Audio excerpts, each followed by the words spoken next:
Hello, what's up mga boss? Welcome back to my YouTube channel, Asil ni Kid Hill TV. Nandito na naman tayo sa ating munting manukan mga bossing. Yun, update ko lang muna kayo dito sa ating mga alaga. At ngayon ay ibababa natin tong ating 3 months old mga bossing. Ibababa natin sila kasi magpapakaskas tayo sa kanila.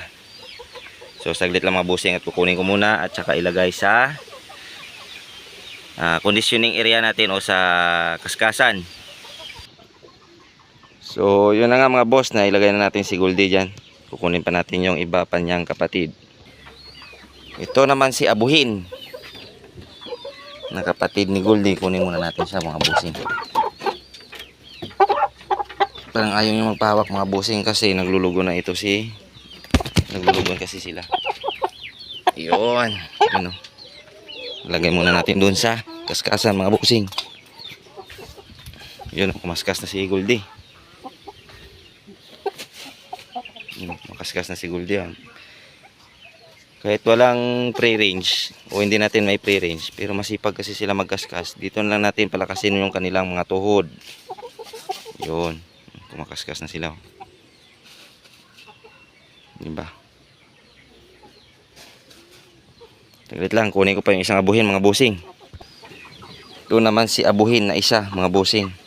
Dito nila kapatid pero sinasama ko na lang. Binigay lang to ng tropa sa akin.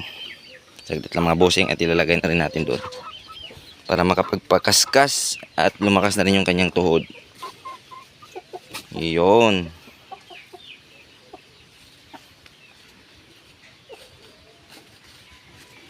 Yan, oh. Yan lang yung ginagawa ko dito sa aking munting manukan mga boss. Pagpapalakas ng kanilang mga tuhod. So hayaan muna natin sila doon mga bossing. At update ko muna kayo dito sa 2 weeks natin na sisiw. At meron tayong buyer para nakunin ito mamaya. Bibili nila itong ating mga 1 month old, oh. Yun, oh. So last day na nila to dito sa atin ngayon ng araw mga boss. So good luck kay sir na nagbili dito kasi ubusin niya tong siyam na to. Bibili niya lahat. 2 weeks old pero ang gaganda na sana mga boss, oh. Ang lalaki na sana. Yun, oh. So kay sir, good luck sa iyo sir. Prepare ko lang tong nasisiyaw mamaya mga boss. Tapos ito na yung huling araw nito dito sa ating munting manukan. At yung